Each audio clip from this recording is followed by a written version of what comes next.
அனைவருக்கும் வணக்கம். ரத்தம் நம் உயிர் சேனல் என்பது ஒரு லெபார்டரி சேனல். நம்ம சேனலை சப்ஸ்கிரைப் பண்ணாதவங்க சப்ஸ்கிரைப் பண்ணுங்க. சப்ஸ்கிரைப் பண்ண எல்லா அன்புள்ளங்களுக்கு என் நன்றியை தெரிவித்துக் கொள்கிறேன். இந்த வீடியோவில் என்ன பார்க்க போகிறோம் அப்படின்னா, பிளட் குரூப் அப்படிங்கிற ஒரு டெஸ்ட்டை பற்றி பார்க்க போகிறோம். இந்த பிளட் குரூப் டெஸ்ட்டை வந்து என்னென்ன டைப்பில் எல்லாம் பண்ணலாம், என்னென்ன மெத்தட்ஸில் எல்லாம் பண்ணலாம் அப்படிங்கிறத பார்க்க போகிறோம். இந்த பிளட் குரூப் வந்து எப்படி வந்து டெஸ்ட் பண்ணணும், இப்போ என்னென்ன மெத்தடில் எப்படியெல்லாம் டெஸ்ட் பண்ண வேண்டியது இருக்கும், திரும்ப வந்து பார்த்தீங்கன்னா, ஒரு பிளட் குரூப் வந்து நமக்கு டவுட்ஃபுல்லா இருந்துச்சுன்னா, இந்த பிளட் குரூப்ப எப்படி வந்து கன்ஃபார்ம் பண்ணணும்? இப்படிப்பட்ட பல வழிகள வந்து பார்க்க போறோம். இப்ப வந்து பொதுவா ஒரு நபருக்கு பிறந்தது முதல் ஒரு மரண தருவாய் வரைக்கும் வந்து பார்த்தீங்கன்னா, மாறாத ஒரு பிளட் டெஸ்ட், பிளட் ரிப்போர்ட் அப்படின்னு பார்த்தீங்கன்னா, இந்த பிளட் குரூப் மட்டும் தான். மத்த பிளட் டெஸ்ட் பார்த்தீங்கன்னா, இந்த வேல்யூஸ் வந்து மாறி அமையலாம். இப்போ ஒரு நாள் வந்து நார்மலா இருந்துச்சுன்னா, இன்னொரு நாள்ல அது அப்நார்மலா கூட மாறலாம். ஆனா, ஒரு மனிதனுக்கு மாறாம இருக்கக்கூடியது இந்த ஒரே ஒரு பிளட் குரூப் என்கிற இந்த டெஸ்ட் மட்டும் தான் மாறாமல் இருக்கக்கூடிய ஒரு டெஸ்ட்.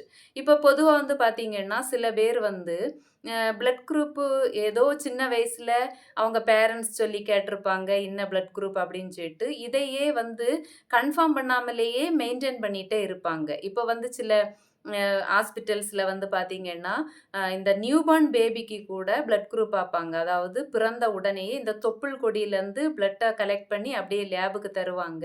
இந்த பிளட்ல இருந்து பிளட் குரூப்ப பார்த்து நம்ம உடனேயே பேபிக்கான பிளட் குரூப்ப வந்து டிசைட் பண்ணுவாங்க. இந்த பேபிக்கான பிளட் குரூப் வந்து பார்த்தீங்கன்னா, அப்படியே ஃபைல் பண்ணுவாங்க. ஆனாலும் இந்த பிள்ளை வந்து வளரும்போது, சரியான பிளட் குரூப்பு இவங்க சொல்றது மூலமா தான் இந்த பிள்ளை வந்து கேட்டு தெரிஞ்சுக்க வேண்டிய ஒரு வாய்ப்பு.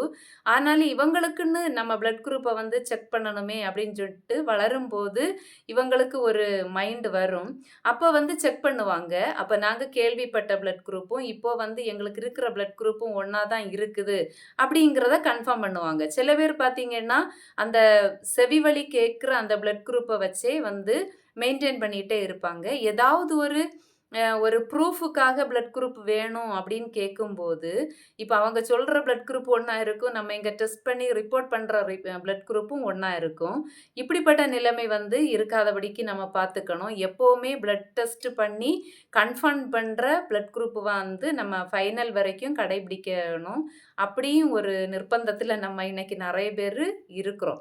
சரி, இப்ப இந்த பிளட் குரூப் வந்து என்னென்ன டைப்ல பண்ணணும் அப்படின்னு பார்த்தீங்கன்னா, இப்ப இந்த பிளட் குரூப்ப வந்து 2 டைப்ல வந்து நம்ம பண்ணிக்கலாம். ஃபர்ஸ்ட் ஒன் பார்த்தீங்கன்னா, ஃபார்வர்ட் டைப்பிங். அதாவது செல் டைப்பிங். ஆர்பிசில இருக்கக்கூடிய ஆன்டிஜன அடையாளப்படுத்தி ஒரு டைப்பிங். இதத்தான் வந்து பார்த்தீங்கன்னா, ஃபார்வர்ட் டைப்பிங் இல்லன்னா செல் டைப்பிங் அப்படின்னு சொல்லலாம். 2வது ஒண்ணு பார்த்தீங்கன்னா, reverse typing or back typing. அதாவது சிரத்த நம்ம அடையாளப்படுத்தி பண்றது. அதாவது ஆர்பிசிய வந்து யூஸ் பண்ணாம, சிரப்த யூஸ் பண்ணி பண்றது தான் வந்து இதுல வந்து பேக் டைப்பிங் அப்படின்னு சொல்றாங்க.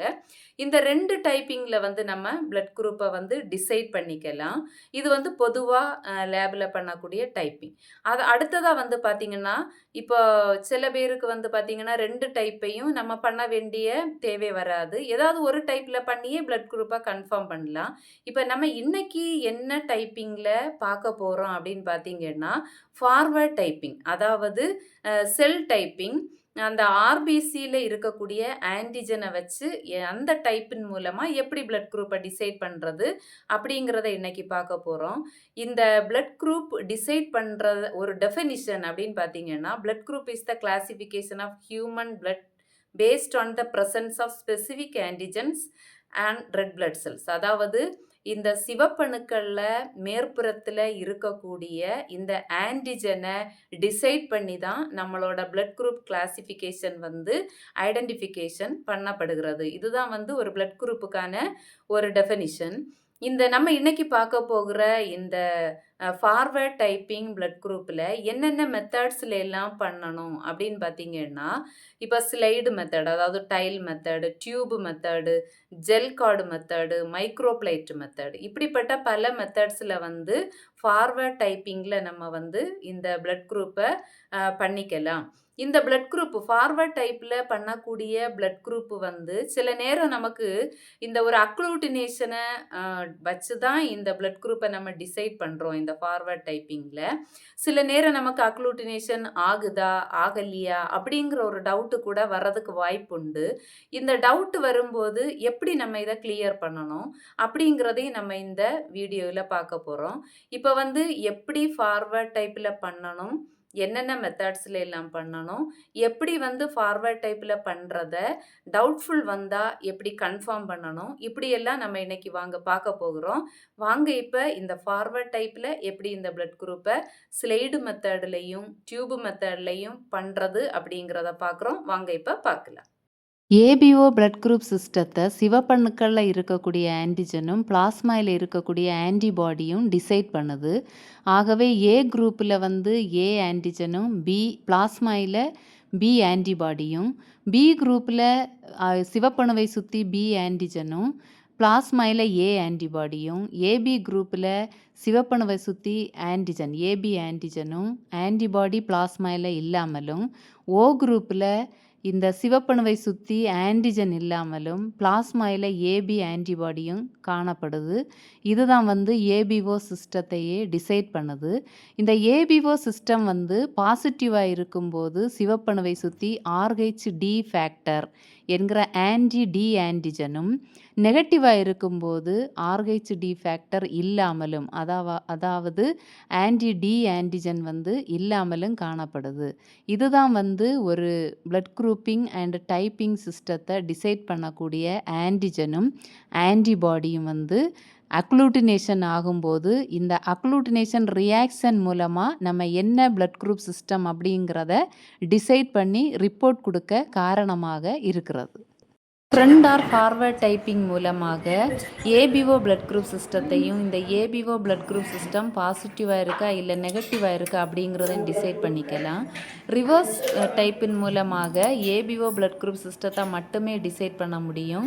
பாசிட்டிவாக இருக்கா நெகட்டிவாக இருக்கா அப்படிங்கிறத டிசைட் பண்ண முடியாது. இதில் ஃப்ரண்ட் டைப்பில் இன்றைக்கி ஸ்லைடு மெத்தடில் பிளட் குரூப்பை வந்து நம்ம பண்ணிகிட்ருக்குறோம். அதுக்காக 4 சர்க்கிளில் வந்து ஒவ்வொரு ட்ராப் ஆஃப் பிளட்டை வந்து அப்ளை பண்ணியிருக்கிறோம்.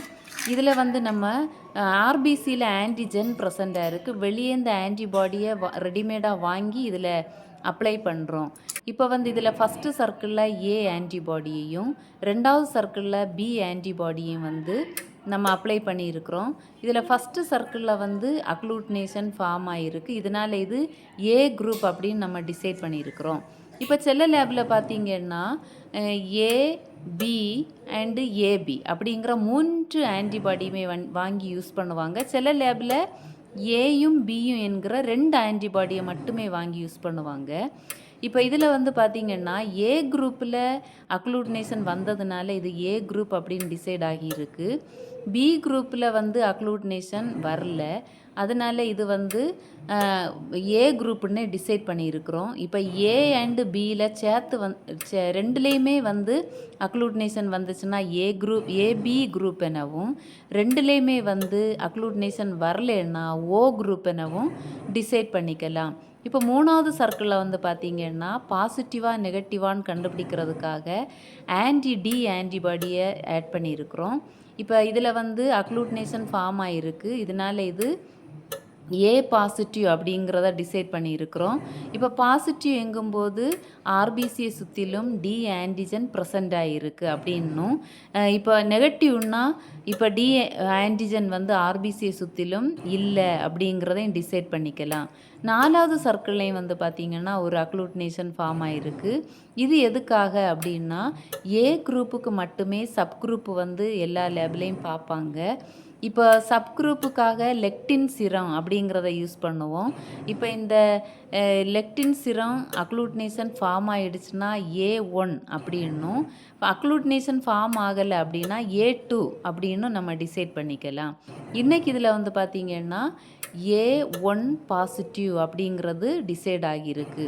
இப்போ இதில் வந்து சப் குரூப்பை சில லேபில் A1 A2 அப்படிங்கிறத இதில் வந்து ரிப்போர்ட் பண்ண மாட்டாங்க, ஏ குரூப் அப்படின்னே ரிப்போர்ட் பண்ணுவாங்க. சில லேபில் A1ஆ A2வா அப்படிங்கிறதையும் ரிப்போர்ட் பண்ணுவாங்க. இதில் நம்ம இன்றைக்கி ஸ்லைடு மெத்தடில் A1 பாசிட்டிவ் அப்படிங்கிறது டிசைட் ஆகியிருக்கு. இந்த A1 பாசிட்டிவ் அப்படிங்கிற ரிப்போர்ட் கொடுத்தாலும் பரவாயில்லை, இல்லைன்னா ஏ பாசிட்டிவ் அப்படின்னு ரிப்போர்ட் கொடுத்தாலும் ஓகே தான். மெத்தட் ஆகட்டும், டியூப் மெத்தட் ஆகட்டும், சில நேரங்கள்ல அக்ளூட்னேஷன் ஃபார்ம் ஆகுறது ஒரு டவுட்டா இருக்கும். இந்த அக்ளூட்னேஷன் ஃபார்ம் ஆயிருக்கா, இல்லையா அப்படிங்கிறதே ஒரு டவுட்ஃபுல்லா இருக்கும். இப்படிப்பட்ட நேரங்கள்ல ஒரு மைக்ரோஸ்கோபிக் ஸ்லைடு எடுத்து அதில வந்து 1 ட்ராப் ஆஃப் சலைன அப்ளை பண்ணி, இதில மைக்ரோ பிப்பட் மூலமாகவோ, இல்ல இன்னொரு கவர் கிளாஸ் மூலமாகவோ, இந்த டவுட்ஃபுல்லான சர்க்கிள்ல இருந்து 1 ட்ராப் ஆஃப் பிளட்ட டச் பண்ணி, இந்த சலைன்ல அப்ளை பண்ணி, இந்த கவர் கிளாஸ கவர் பண்ணி, அதுக்கப்புறமா நம்ம மைக்ரோஸ்கோப்ல பார்க்கும்போது, இந்த ஆர்பிசிஸ் எல்லாமே வந்து பார்த்தீங்கன்னா, தனித்தனியா அப்படி வந்து அக்ளூட்னேஷன்ஸ் ஆகாம, சிங்கிளா நமக்கு வந்து விசிபிளா தெரிஞ்சுச்சுன்னா, இது வந்து அக்ளூட்னேஷன் ஆகல அப்படிங்கிறத நம்ம தெரிஞ்சுக்கலாம். அப்ப டவுட்ஃபுல்லான எந்த குரூப்போ அத நம்ம வந்து கிளியர் பண்ணிக்கலாம். இப்ப சில நேரங்கள்ல வந்து பார்த்தீங்கன்னா, சலைன் வந்து அதிகமா இருந்துச்சு அப்படின்னா, இந்த ஆர்பிசிஸ் எல்லாம் தனித்தனியா சிங்கிளா தெரியும். சலைன் வந்து நம்ம கம்மியா குடுத்தோம் அப்படின்னா, இப்படி கூட்டமா ஆர்பிசி சேர்ந்து அக்ளூட்னேஷன் ஆகாம, தனித்தனியா கூட்டமா இருக்கிறதா பார்க்க முடியும். நல்ல டைல்யூஷன் ஆயிடுச்சுன்னா, இப்படி வந்து சிங்கிளா நமக்கு வந்து ரொம்ப கூட்டம் இல்லாம, இப்படி வந்து நெறைய ஸ்பேஸ் இடைவெளி விட்டு ஆர்பிசி வந்து நமக்கு ஃபோக்கஸ் ஆகுறதையும் பார்க்க முடியும். இப்படி இருந்துச்சுன்னா, இது வந்து அக்ளூட்னேஷன் ஃபார்ம் ஆகல. டவுட்ஃபுல்லானத நம்ம வந்து கிளியர் பண்ணி குடுத்துக்கலாம். சில நேரங்கள்ல பார்த்தீங்கன்னா, இந்த அக்ளூட்னேஷன் ஃபார்ம் ஆயிடுச்சு அப்படின்னா, இந்த ஆர்பிசிஸ் எல்லாம் சேர்ந்து ரொம்ப ஒரு திக் அக்ளூட்னேஷன் ஃபார்மேஷன் ஒண்ணு நடந்திருக்கும். இது வந்து எல்லா ஆர்பிசியும் சேர்ந்து ஒரு திக்கான ஒரு அக்ளூட்னேஷன் ஃபார்மேஷன் ஆகுறத நம்மளால பார்க்க முடியும். இந்த பிக்சர்ல குடுத்திருக்கிறது அக்ளூட்னேஷன் ஃபார்மேஷன் நடந்திருக்கிறத இந்த பிக்சர்ல காட்டியிருக்கிறோம். இப்படி இருந்துச்சுன்னா அக்ளூட்னேஷன் ஃபார்ம் ஆயிருக்கு அப்படிங்கிறத புரிஞ்சுக்கலாம். இது வந்து திக்கா ஃபார்ம் ஆயிருக்கு. சில நேரங்கள்ல இவ்வளவு ரொம்ப ஸ்பெசிஃபிக்கா தெரியலைனாலும், அக்ளூட்னேஷன் ஆகுறது எல்லாமே கிளம்பிங். ஆர்பிசி கிளம்பிங் ஆகுறது, இப்படி சின்னதா கிளம்பிங் ஆகுறதையும் நம்ம மைக்ரோஸ்கோப்ல பார்க்க முடியும். இப்படி வந்து டவுட்ஃபுல்லா இருக்கக்கூடிய அந்த கிளம்பிங்கை நமக்கு மைக்ரோஸ்கோப் மூலமா தெளிவுபடுத்தவும் முடியும். டியூப் மெத்தட்ல பிளட் குரூப் பண்ணுவதற்காக ஃபர்ஸ்ட் 1 ml ஆஃப் பிளட்ட ட்ரா பண்ணி ஒரு ஈடிடிஏ டியூப்ல எடுத்துக்கணும். இந்த ஈடிடிஏ டியூப்ல இருந்து 1 ட்ராப் ஆஃப் பிளட்ட இன்னொரு டெஸ்ட் டியூபுக்கு ட்ரான்ஸ்ஃபர் பண்ணி, அந்த டெஸ்ட் டியூப்ல ஒரு 2 ட்ராப்ஸ் ஆஃப் சலைனை ஆட் பண்ணி, டைல்யூட்டட் பிளட்ட வந்து ஃபர்ஸ்ட் ரெடி பண்ணிக்கணும். இந்த டைல்யூட்டட் பிளட்ல இருந்து 1 ட்ராப் ஆஃப் பிளட்ட ஏபிடி அப்படின்னு மென்ஷன் பண்ணப்பட்ட 3 டெஸ்ட் டியூப்ல 1 ட்ராப் ஆஃப் பிளட்ட வந்து ஆட் பண்ணிக்கணும். இதில வந்து பார்த்தீங்கன்னா, சில லேப்ல ஏபி, ஏபிடி அப்படின்னு மென்ஷன் பண்ண டெஸ்ட் டியூப்ல விடுவாங்க. நமக்கு சில லேப்ல ஏபிடி இவ்வளவு தான் ஆன்டிபாடிய யூஸ் பண்ணுவாங்க. இதில வந்து first A antibody, B antibody, D antibody இதில வந்து நம்ம மிக்ஸ் பண்ணியிருக்கிறோம். அடுத்ததா வந்து இந்த பிளட்ட வந்து சென்ட்ரிஃப்யூஜ் பண்ணணும். ஒரு 30 செகண்ட்ஸ் வரைக்கும் சென்ட்ரிஃப்யூஜ் பண்ணணும். அதுக்கப்புறமா இந்த சென்ட்ரிஃப்யூஜ் பண்ணப்பட்ட பிளட்ட வந்து எடுத்து நம்ம அக்ளூட்னேஷன் வந்திருக்கா அப்படின்னு அப்சர்வ் பண்ணணும். இந்த அக்ளூட்னேஷன் வந்து ஃபார்ம் ஆயிடுச்சுன்னா, நம்ம அத அந்த குரூப் எனவும், ஃபார்ம் ஆகல அப்படின்னா, இப்போ இது வந்து அந்த குரூப் இல்ல அப்படிங்கிறதையும் தெரிஞ்சுக்கலாம். இதில ஏ என்கிற டியூப்ல அக்ளூட்னேஷன் ஆகல, பி என்கிற டியூப்லயும் அக்ளூட்னேஷன் ஆகல, டி என்கிற டியூப்ல மட்டுமே அக்ளூட்னேஷன் ஆயிருக்கு. அதனால வந்து நமக்கு இப்போ ஓ பாசிட்டிவ் அப்படின்னு நம்ம டிசைட் பண்ணியிருக்கிறோம். இப்போ ஏல அக்ளூட்னேஷன் வந்துருச்சுன்னா ஏ குரூப் எனவும், பில அக்ளூட்னேஷன் வந்துருச்சுன்னா பி குரூப் எனவும், இப்போ ஏபி 2லயுமே வந்துச்சுன்னா ஏபி குரூப் எனவும், 2லயுமே வரலைன்னா ஓ குரூப் எனவும் டிசைட் பண்ணிக்கலாம். இப்போ ஆன்டி டில அக்ளூட்னேஷன் ஃபார்ம் ஆயிருக்கு. அதனால பாசிட்டிவ் எனவும், ஆன்டி டில அக்ளூட்னேஷன் ஃபார்ம் ஆகலைன்னா நெகட்டிவ் எனவும் நம்ம இதை வந்து டிசைட் பண்ணிக்கலாம். இப்போதைக்கு நம்ம இன்னைக்கு இந்த டியூப் மெத்தடில் வந்து பார்த்திங்கன்னா ஓ பாசிட்டிவ் அப்படின்னு வந்து இந்த பிளட் குரூப்பை நம்ம டிசைட் பண்ணியிருக்கிறோம். இவ்வளோ தாங்க இந்த ஸ்லைடு மெத்தட் அண்ட் டியூப் மெத்தடில் பிளட் குரூப் பண்ணக்கூடிய ப்ரொசீஜர்ஸ். இந்த வீடியோ உங்களுக்கு பிடிச்சிருந்துன்னா லைக் பண்ணுங்கள், ஷேர் பண்ணுங்கள், சப்ஸ்கிரைப் பண்ணுங்கள். மீண்டும் இப்படிப்பட்ட லெபார்ட்டரி வீடியோக்களை இணைந்திருங்கள் ரத்தம் நம் உயிர் சேனலோடு.